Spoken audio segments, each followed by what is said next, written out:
تو اللہ تعالیٰ کا شکر بجا لاتے ہیں اور اپنے بیٹے کو گلے سے لگا لیتے ہیں. دیکھیں میرے بیٹے، یہ اللہ کی آزمائش تھی، اللہ کا شکر ہے تم خیریت سے ہو. میم ڈسٹربنس آ رہا ہے، آپ میوٹ کر دیجیے سب کو. جی بیٹے.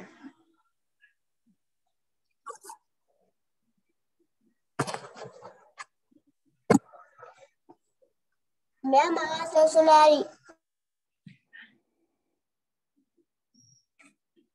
جی جی میں شروع کر رہی ہوں، ڈسٹرب ہو رہا تھا تو میوٹ کری. اللہ اکبر، سبحان اللہ. سوچئے میرے بچوں کیسا ماحول تھا ہوگا. کوئی باپ اپنے بچے کے اوپر چھری چلائے گا؟ نہیں، مگر اس کے دل میں اگر اللہ کی محبت ہے اور اللہ کا حکم ہوگا تو وہ ابراہیم علیہ السلام جیسے ہوں گے. سبحان اللہ. یہ واقعے کی تازگی کے لیے اللہ تعالیٰ نے قیامت تک اس کام کو باقی رکھنے کے لیے یہ ہمارے لیے قربانی کا حکم فرما دیا. اس حقیقت کو ہم ہر بار سنتے ہیں، ہر بار ہم اس بات کو بار بار سننے کے باوجود بھی ہمارے اندر تبدیلی نہیں آتی. کیا ہم اپنے ان دنوں میں اللہ تعالیٰ کو اپنی غلط عادتوں کی قربانی نہیں دے سکتے؟ ہمارے اندر جو کوتاہی ہے، ہمارے اندر جو کمی ہے، اس کو دور کرتے ہوئے ہم کو ان اسباق سے سبق لیتے ہوئے اپنے آپ کو بدلنے کی کوشش نہیں کر سکتے؟ بالکل کر سکتے ہیں بچوں، مگر ہم ارادہ نہیں کرتے. ہم تمام کو اس واقعے سے یہ سبق ملتا ہے کہ ہم اپنے دلوں میں اللہ کا تقوی پیدا کریں، اللہ کا ڈر پیدا کریں، اور اس کے دائمی یعنی ہمیشہ کی ممنوع کی ہوئی چیزیں، حرام کی ہوئی چیزوں سے یعنی گناہوں سے دور رہیں. اور یہ حقیقت ہمیشہ سامنے رکھیں کہ ہر معاملے میں، جیسے کھانا ہے، پینا ہے، لباس ہے، بال ہے، چال چلن ہے، لین دین ہے، تجارت ہے، سیاست ہے، معاملات ہے، شادی بیاہ ہے، غرض کے زندگی کے ہر میدان میں ہمیں اللہ کی محبت ہی مطلوب ہو، اللہ کی عبادت ہی مطلوب ہو.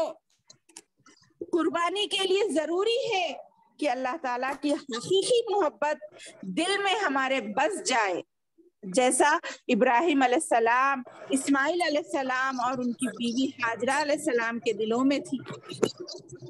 ہم اپنی محبت میں انتہائی مخلص اور خدا سے تعلق میں بے حد سچے ہو جائیں. وقتی طور پر نہیں بچوں، لمٹ ٹائم کے لیے نہیں، ہرگز نہیں.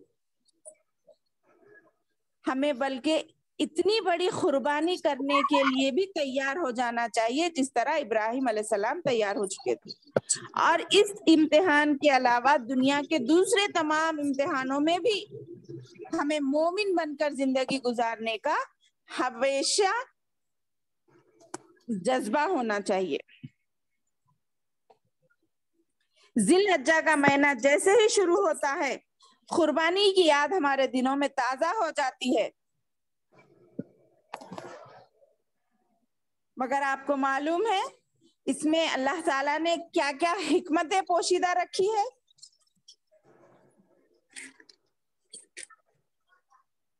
اللہ تعالیٰ ہی ہمارا مالک اور ہمارا رازق ہے نا، ہم پر رحم کرنے والا ہے، اور بغیر کسی معاوضے کے ہم کو وہ تمام چیزیں مہیا کرتا ہے جس کی ہم کو ضرورت اور حاجت ہے اور جس کے ہم طلبگار ہیں. یہ محض اللہ رب العالمین کا بہت بڑا احسان ہے کیونکہ وہ ارحم الراحمین ہے. آپ کو پتا ہے ساری کائنات کی محبت، ساری کائنات میں موجود انسانوں کی اگر محبتوں کو اور شفقتوں کو جمع کیا جائے تب بھی مائک کیوں انمیوٹ کر رہے ہیں بچوں؟ پلیز مائک مت کھولیں، آپ خاموشی سے ہماری باتیں سنیں پلیز، اور محسوس کریں میری ان باتوں کو۔ دنیا میں موجود تمام انسانوں کی محبتوں کو اور ان کی شفقتوں کو جمع کیا جائے تب بھی وہ اللہ سے بڑھ کر نہیں ہو سکتی۔ تمام محبتیں اللہ عز و جل کی شفقت پر کم ہیں۔ سبحان اللہ۔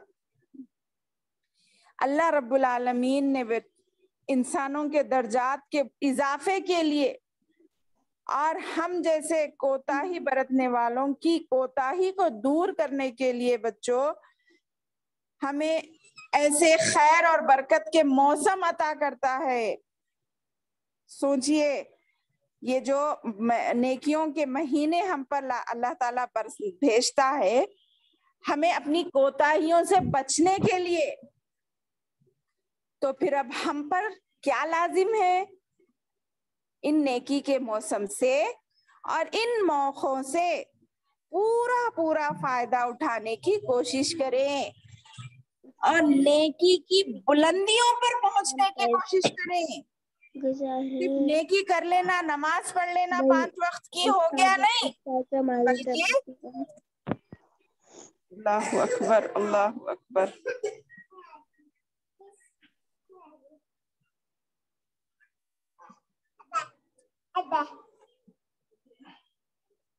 بلکہ ہم پر لازم ہے ان نیکی کے مہینوں میں ہم نیکی کی بلندیوں تک پہنچنے کی پوری کوشش کریں اور اپنے حالات کو سدھاریں۔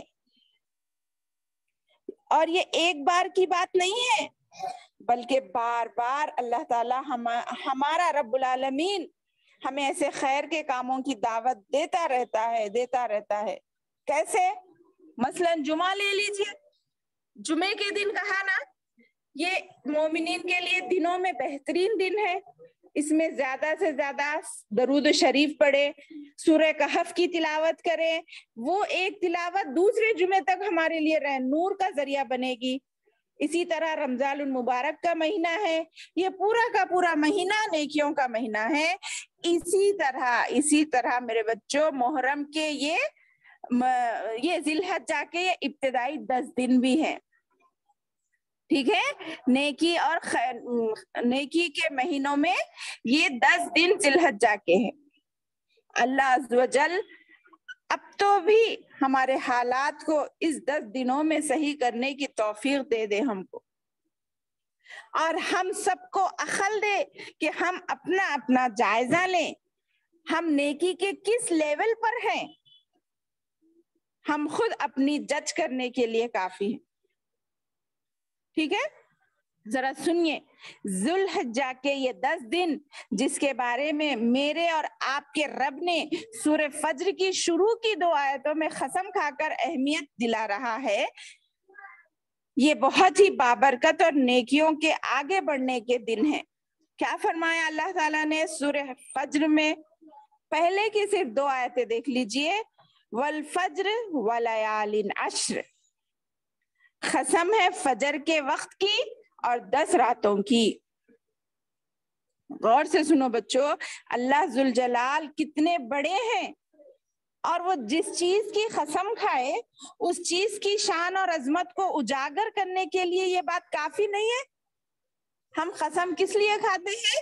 کسی چیز کی اہمیت دلانے کے لیے، اس کو مضبوط کرنے کے لیے نا۔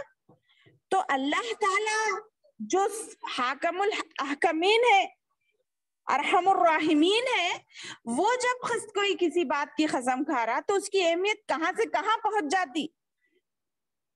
اور فجر کو ہم معمولی سمجھتے ہیں، فجر کے وقت کی قسم کھا رہے اللہ تعالیٰ، والفجر۔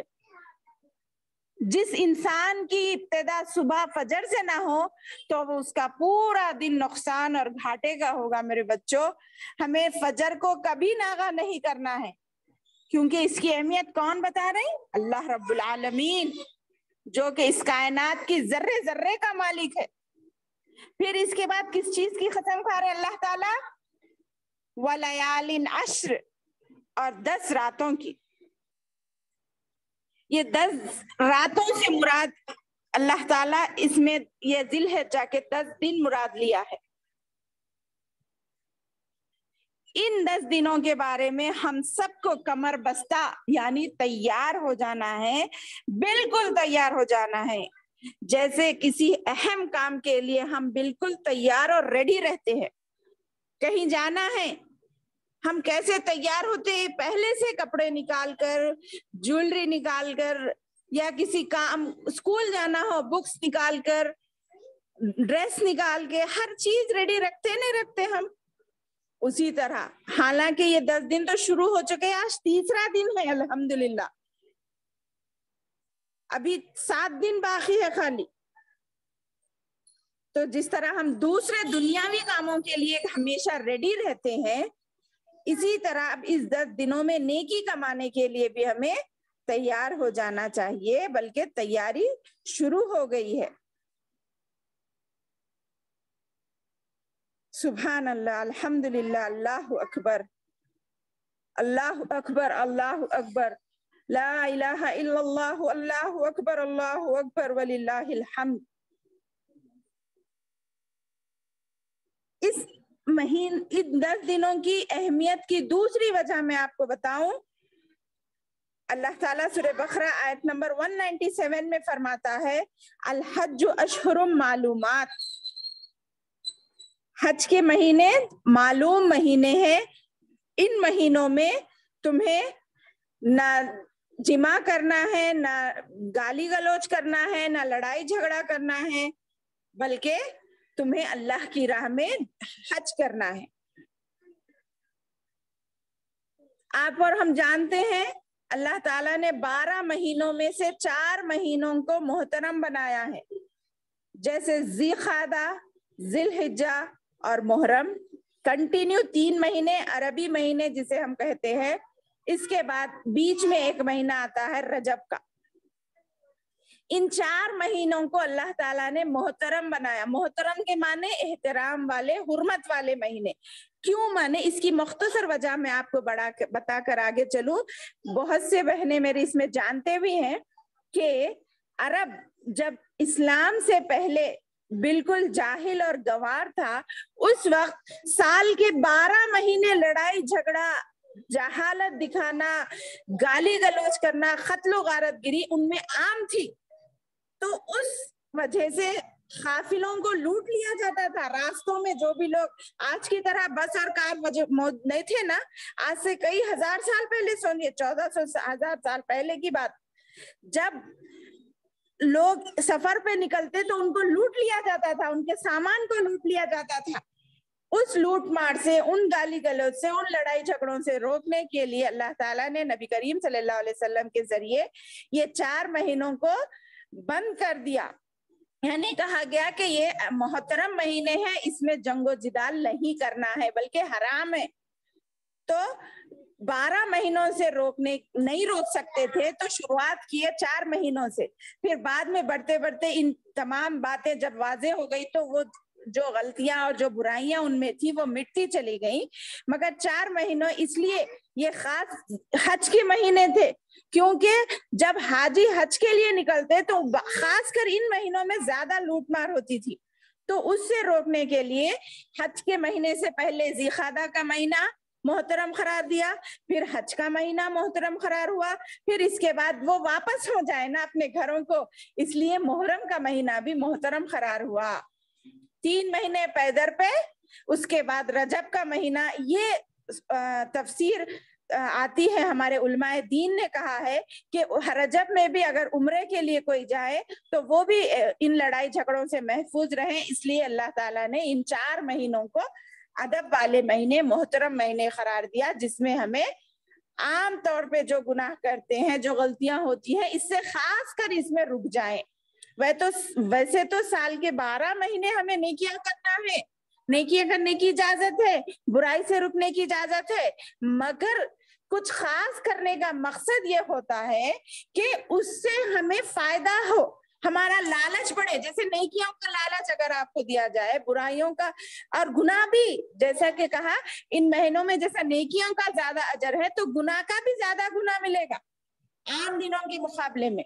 تو اس لیے ہمیں یہ اللہ تعالیٰ کی ایک حکمت ہے کہ ہمیں گناہوں سے روکنے کے لیے اللہ تعالیٰ یہ محترم مہینے قرار دیا. تو یہ 10 دن کس میں آتے ہیں؟ انہی محترم مہینوں میں ذی الحجہ کے پہلے کے شروع کے 10 دن آتے ہیں. آپ جانتے ہیں رمضان کی تو ہم الحمدللہ ثم الحمدللہ بہت ہی تیاری کرتے ہیں، مگر بقرعید کو ایسے ہی گزار دیتے ہیں، بس عید کا دن آیا اور عید کے 3 دن بعد. مگر نہیں میری بہنوں، ہمیں ان 10 دنوں کی بھی ویسی ہی تیاری کرنا ہے.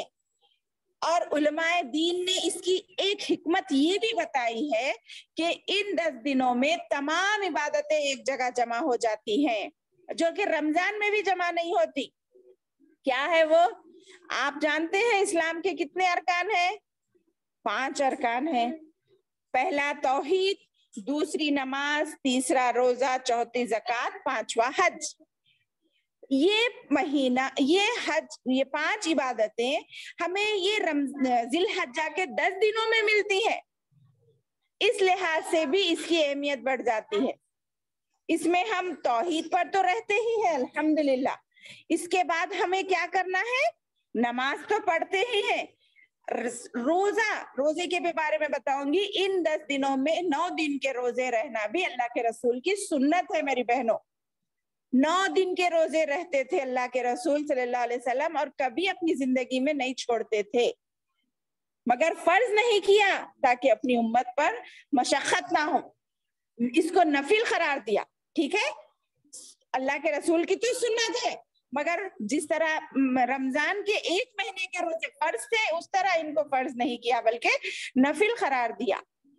اور حج کرتے ہیں اور صدقہ و خیرات کو ان مہینوں میں زیادہ سے زیادہ کرنے کی ترغیب دیتے ہیں. ٹھیک ہے بچوں؟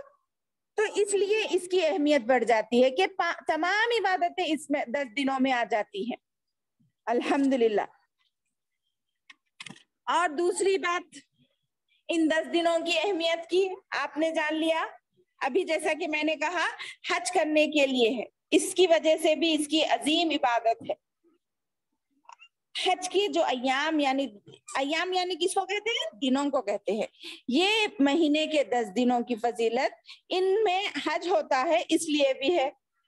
ٹھیک ہے، اس کے علاوہ اور اللہ تعالیٰ نے سورہ حج میں آیت نمبر 28 میں خود اس کے اور اہمیت بڑھانے کے لیے ایک آیت فرمائی ہے. اللہ تعالیٰ کا ارشاد ہے وَيَذْكُرُ اسْمَ اللَّهِ فِي أَيَّامٍ مَّعْلُومَاتٍ عَلَىٰ مَا رَزَقَهُم مِّن بَهِيمَةِ الْأَنْعَامِ فَكُلُوا مِنْهَا وَأَطْعِمُوا بَائِسَ الْفَقِيرِ. ترجمہ سن لیجیے آپ لوگ. اور ان مقررہ دنوں میں، یعنی کون سے مقررہ دن؟ یہ ذی الحجہ کے پہلے 10 دن، ان میں اللہ کا نام کثرت سے لیا کرو، کثرت سے یاد کر لو، اپنے ذہن نشین کر لو. ان دنوں میں تم چوپایوں پر بھی، یعنی جب حج کے لیے جاتے تھے نا تو اپنے جانوروں پر جاتے تھے وہ لوگ، پہلے کے لوگ، تو ان پر بھی تم اللہ کا نام لیا کرو جو اللہ نے تمہیں دے رکھے ہیں. پھر تم ان کو ذبح کرو، تم بھی کھاؤ اور بھوکے فقیروں کو بھی کھلاؤ. سمجھ میں آئی بات؟ اس کی اہمیت اس آیت میں کہا گیا ان معلوم دنوں میں اللہ تعالیٰ کا خوب ذکر کرو. اور اس کے بعد جو جانور جس کی جو استطاعت ہے اس حساب سے وہ اللہ کی راہ میں قربان کرے، خود بھی کھائے اور دوسرے غریب اور فقیر وغیرہ کو بھی کھلائے. یہ آیت سورہ حج آیت نمبر 28 ہے. سمجھ گئے نا؟ اس کی وجہ سے ہمیں اس کی اہمیت اور بڑھتی ہوئی نظر آ رہی ہے نا الحمدللہ. میں نے جیسا کہا آپ کو پتا ہے اللہ عز و جل کا ذکر تو سارا سال کرنا ہے، ہمیشہ کرنا ہے، مگر جن دنوں کے بارے میں خصوصی طور پر کیا جائے تو ان دنوں میں اور زیادہ ذکر کرے تو اس کی شان اور فضیلت اور بھی زیادہ بڑھ جاتی ہے بچوں. ٹھیک ہے، اس کی ایک اور دلیل دے کر اپنی بات کو اور مضبوط کرتی ہوں میں کہ امام ابو داؤد، امام ترمذی اور امام ابن ماجہ رحمہم اللہ اپنی کتابوں میں یہ حدیث بیان کرتے ہیں اور کہتے ہیں سیدنا ابن عباس رضی اللہ عنہما جو کہ اللہ کے رسول کے چچا ہیں، انہوں نے اس حدیث کو اللہ کے رسول سے روایت کیا ہے. کیا فرمایا؟ اللہ کے رسول صلی اللہ علیہ وسلم نے فرمایا ما من ایام العمل الصالح فیہا احب الی اللہ من هذه الایام العشر. سمجھ رہے؟ سنیں بچوں، ترجمہ سن لیجئے. اس 10 دنوں میں زیادہ سے زیادہ کسی دن میں نیک عمل اللہ کو پیارا نہیں، مگر ان 10 دنوں کا چھوٹے سے چھوٹا عمل بھی اللہ کو بہت زیادہ پیارا ہے. اللہ تعالیٰ کو دوسرے دنوں میں بھی کیا ہوا عمل پسند ہے، مگر اس سے زیادہ ان دنوں میں کیا ہوا عمل کئی گنا اجر کے لحاظ سے بڑھ جاتا ہے. ہر نیکی کے عمل سال کے تمام دنوں میں کرنا پسندیدہ ہے، قابل قبول ہے، مگر ذرا غور کرے وہ تمام نیک عمل کا اجر ان 10 دنوں میں کئی گنا بڑھ جاتا ہے. تو بات کیا ہوئی؟ سونے پر سہاگا. یہ مثال دیتے ہیں نا ہم. چلیے اس بات کو میں ایک مثال کے ذریعے سے آپ کو سمجھانے کی کوشش کرتی ہوں. اگر میری بات سنو بچوں، اگر ہم کسی کو اپنے پاس کام پر رکھیں، کسی ملازم کو اپنے پاس اس بنیاد پر کام پر رکھے کہ آپ کو میں میرے اس کام کے بدلے ہر گھنٹے 500 روپے دوں گا یا دوں گی، تو وہ ٹھیک ہے بول کے راضی ہو کے کام پہ آ گئے. مگر اس کو ایک گھنٹے کے 500 روپے دیے جا رہے ہیں تو وہ خوشی خوشی اپنا کام کر رہا. پھر جیسے ہی اگر میں کہوں آپ اب اس کا وقت ختم ہو گیا، فلاں ٹائم سے فلاں ٹائم تک کرتے بول کے، پھر میں کہوں جب ختم ہونے کے بعد اگر اس کے بعد اگر آپ 1 گھنٹے کے میں آپ میرے پاس اور مزید کام کریں گے تو میں 5 لاکھ دوں گی، تو وہ کیا کرے گا؟ 1 گھنٹے کے جس کو 500 روپے مل رہے تھے، اب اس کے دوسرے وقت میں کرنے کے 5 لاکھ دینے کا جب وعدہ کیا جا رہا ہے تو کیا کوئی بہانہ ملے گا ہمیں؟ کیا کوئی وجہ ملے گی اس کو ٹالنے کی؟ انسان کی روح خوش ہو جائے گی. بلکہ جتنا کام وہ پہلے کرنے کا چاہ رہا تھا اس سے کئی گنا چستی سے وہ جو پیسے اس کو ملنے والے ہیں اس کے لیے کرے گا یا نہیں کرے گا؟ الحمدللہ بالکل کرے گا. تو اسی طرح میں اپنی بات سمجھانا چاہ رہی ہوں، عام دنوں میں آپ کو جتنا جو نیکی کرتے ہیں اس کے لیول کے حساب سے آپ کو ضرور عمل ثواب اور اجر ملے گا، مگر اللہ تعالیٰ نے ان 10 دنوں کو خاص کر کے کہا ان 10 دنوں میں تمہیں کئی گنا بڑھ کر اجر دوں گا. تو ہمیں اب کیا کرنا ہے آپ ہی فیصلہ کریں. ہماری سستی کا بہانہ کریں گے، ہماری کوتاہی کا بہانہ کریں گے، ہماری پڑھائی کا بہانہ کریں گے، ہماری بیماری کا بہانہ کریں گے، ہمارے گھر کے مصروفیات کا بہانہ کریں گے، یا عید کی تیاری کا بہانہ کریں گے، یا کسی اور چیز کا بہانہ کریں گے. ہم چانس ہی نہیں ہے میرے بچوں، چانس ہی نہیں ہے. ہمیں وہ نیکیاں لوٹنا ہے. ان 10 دنوں میں 2 نفل کا اجر 200 سے لے کے کئی گنا بڑھ جاتا ہے. صدقہ خیرات کا اجر، تلاوت قرآن عظیم کا اجر، حسن اخلاق کا اجر، ذکر و اذکار کا اجر، صلہ رحمی کا اجر، ماں باپ کی خدمت کا اجر، چھوٹوں سے محبت اور شفقت کرنے کا اجر، سچ بولنے کا اجر، جھوٹ سے بچنے کا اجر، تسبیح پڑھنے کا اجر.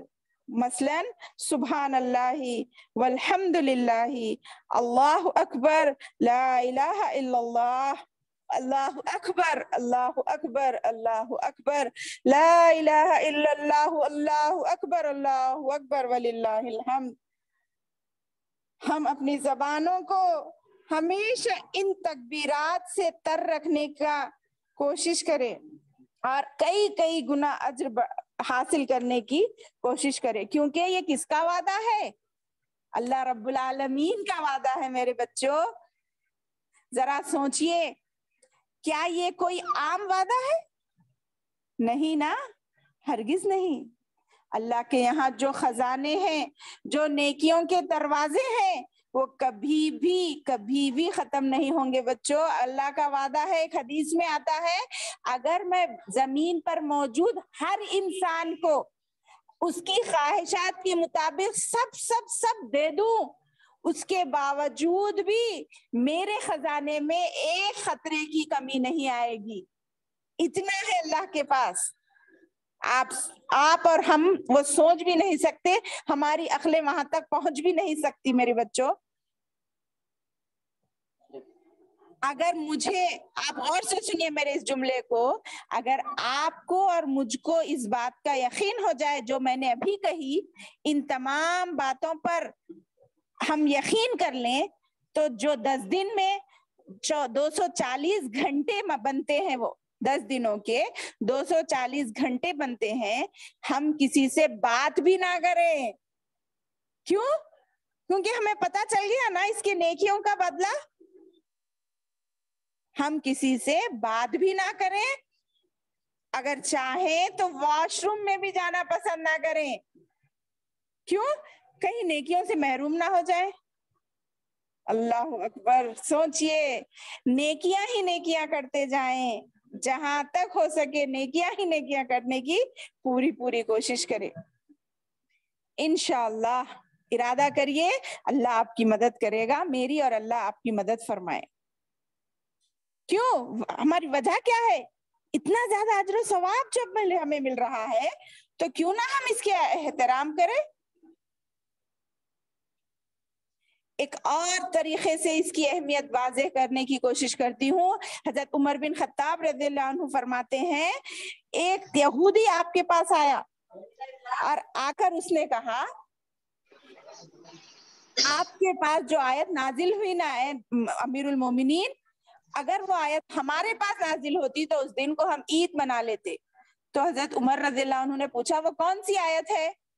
تو اس یہودی نے کہا، الیوم اکملت لکم دینکم واتممت علیکم نعمتی ورضیت لکم الاسلام دینا۔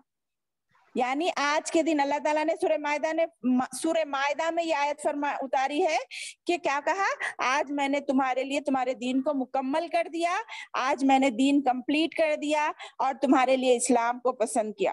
اگر یہ آیت ہمارے پاس اترتی تو ہم عید مناتے۔ تو حضرت عمر رضی اللہ عنہ نے کہا، آپ جانتے ہیں، میں اس کی اہمیت جانتا ہوں، یقیناً ہم اس دن کو جانتے ہیں جس دن یہ آیت نازل ہوئی اور جس جگہ یہ آیت نازل ہوئی، اور یہ بھی ہمارے لیے اہمیت کے بھرپور ہے، کیونکہ وہ عرفات کا دن تھا اور اللہ کے رسول اس دن عرفات کے مقام پر موجود تھے۔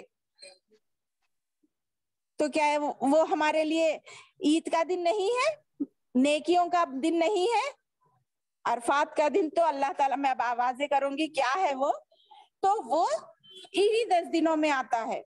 تو اسی اہمیت ہم پر واضح ہو گئی نا۔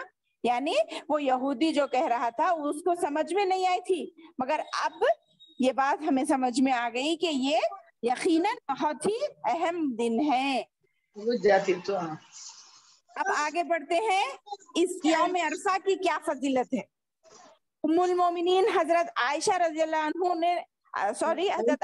اللہ عنہا فرماتی ہیں، نبی کریم صلی اللہ علیہ وسلم نے کہا، اللہ تعالیٰ جتنے لوگوں کو اس یوم عرفہ کے دن جہنم سے آزاد کرتا ہے، سارا سال اس طرح آزاد نہیں کرتا جس طرح یہ یوم عرفہ کے دن لوگوں کو جہنم سے آزاد کرتا ہے۔ سبحان اللہ۔ جو ہم عام طور پہ الحمدللہ صرف عرفہ کے دن کا روزہ رہتے ہیں، اور یہ غیر حاجی کے لیے ہے۔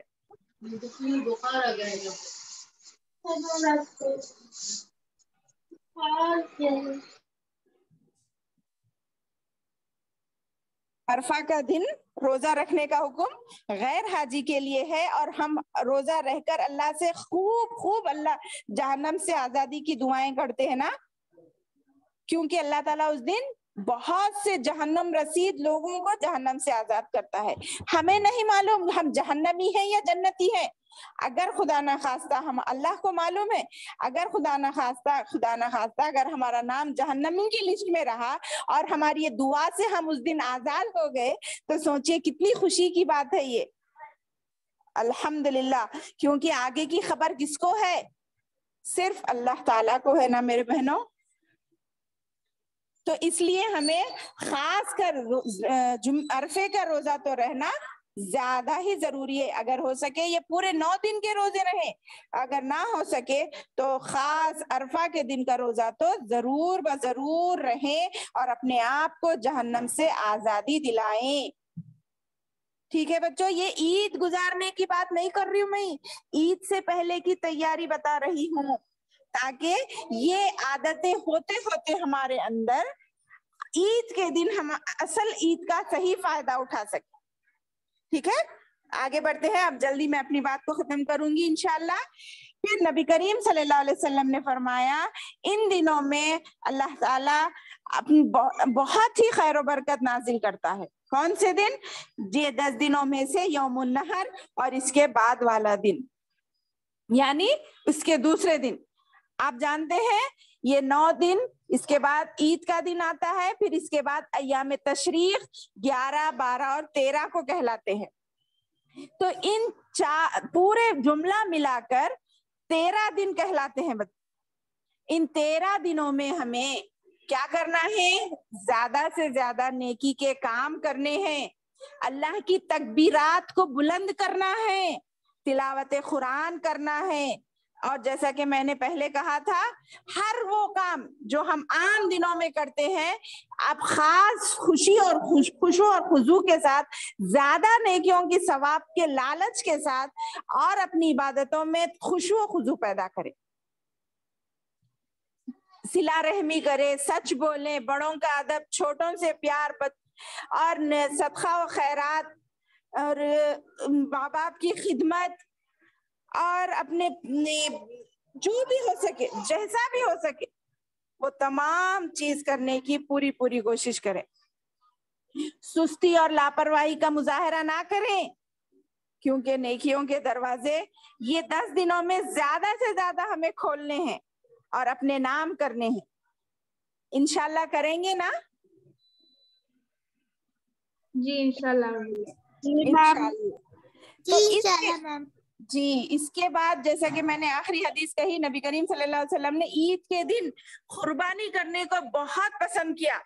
آپ یہاں یہ نہ دیکھیں کہ معمولی جانور کو ہم لا کر رکھ کر اس کو قربان کرنے ہماری چھری نہیں چلتی, ارے ایک معصوم جانور کو ختم کر رہے نہیں. اس کے سامنے یہ سوچیں کہ ہم اللہ کے حکم کی پابندی کر رہے ہیں. جب اللہ تعالیٰ نے اپنے ابراہیم علیہ السلام کو اپنے بیٹے کو ذبح کرانے کا ارادہ کیا تو وہاں کیا دیکھنا مقصد تھا اللہ کا دیکھنے کا مقصد تھا کہ بیٹے جو اتنے مدتوں کے بعد جو بیٹا ہوا اس کی محبت ابراہیم پہ غالب آتی ہے یا وہ میرے حکم کی تعمیل کرتے ہیں, یہ دیکھنا مقصد تھا نا. اسی طرح ہمیں اللہ تعالیٰ نے اتنی بڑی قربانی نہیں مانگی, بلکہ ہمیں صرف جس کو بھی استطاعت دی بالکل اگر وہ استطاعت رکھنے کے باوجود قربانی نہیں کریں گے تو وہ اللہ کے رسول نے کہا وہ ہماری مسجدوں کو نہ آئے. کتنی بڑی وعید ہے. اگر استطاعت رکھنے کے باوجود یہ وہ بہانے بنا کر ہمیں جانوروں پر رحم آتا ہے بول کر یا ہمیں قرضہ ہے وغیرہ بول کر اگر ہم کوتاہی کریں گے تو ہم اللہ کے رسول کے اس فرمان میں نہ آ جائیں کہ وہ ہمیں مسجدوں کو نہ آئیں. تو اللہ ہماری حفاظت کرے. جو بھی استطاعت رکھتا ہے جس جانور کی پورے گھر کی طرف سے ایک قربانی دینا جائز ہے بچوں. اگر گھر میں 10 لوگ بھی رہتے ہیں اور کمانے والا ایک ہے تو وہ ایک ہی اپنی طرف سے ایک بکرا ذبح کرے گا تو سب کی طرف سے ادا ہو جائے گا. ٹھیک ہے. اس کے بعد ہم کو عید کے دن ایک دوسرے سے اس محبت, یہ 10 دنوں کی جو تیاری کرتے کرتے ہم جائیں گے نا تو ہماری اس عید کے دن کی کیفیت بہت ہی الگ ہوگی, بہت ہی الگ. اتنی خوشی، اتنی دلی خوشی اللہ تعالیٰ ہمیں عطا کرے گا بچوں کہ ہم اللہ تعالیٰ کے اس طرح اسماعیل علیہ السلام کے پسندیدہ جیسے تھے اللہ تعالیٰ، ہمارے بھی اللہ تعالیٰ پسندیدہ ہو جائیں گے. یعنی اللہ بھی ہم سے محبت کرنے لگے گا اور ہماری ہدایت فرمائے گا زندگی کے آگے معاملات میں.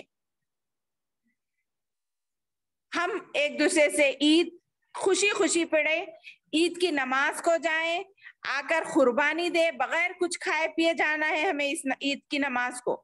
آ کر قربانی کے گوشت سے اللہ کے رسول نے ناشتہ کیا، اگر ہو سکے تو اس طرح کرے، یا پھر جتنے میسر ہو کپڑے، اچھے کپڑے پہننے کی کوشش کرے اور ایک دوسرے کو عید کی مبارکباد دیں.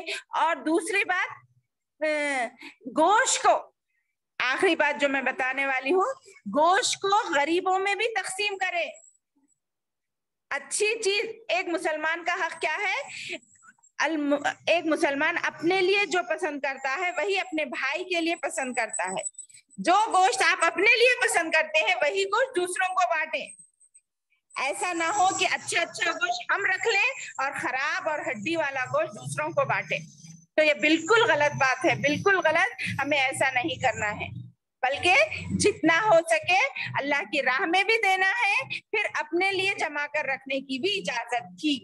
پہلے تو اللہ کے رسول نے بند کر دی تھی وہ، مگر بعد میں اللہ تعالیٰ کے حکم سے ہی اللہ کے رسول نے کہا اگر رکھنے کی استطاعت ہے تو رکھ سکتے ہو، مگر زیادہ سے زیادہ مہینوں رکھ کے کھانے کی اجازت نہیں. فریجوں میں رکھ کر مہینہ رکھ کر کھانے کی اجازت نہیں ہے، بلکہ تھوڑا بہت رکھ کر زیادہ سے زیادہ اللہ کی راہ میں خرچ کرنے کی کوشش کریں. صدقہ و خیرات دیں اور اس قربانی کو یاد کریں جو اللہ تعالیٰ نے ابراہیم علیہ السلام اور اسماعیل علیہ السلام سے لی تھی، اور اس کا مقصد کیا تھا. تو امید کرتی ہوں آپ تمام کو میری اس چند باتوں سے اس کی اہمیت اور فضیلت تو واضح ہوئی ہوگی. انشاءاللہ ابھی سے ہم ان باتوں پر عمل کرنے کی کوشش کریں گے اور ایک دوسرے کے ساتھ حسن سلوک سے رہنے کی کوشش کریں گے اور نیکیاں زیادہ سے زیادہ کمانے کی کوشش کریں گے. آمین ثم آمین. وآخر الدعوانا ان الحمد للہ رب العالمین. صدق اللہ العظیم.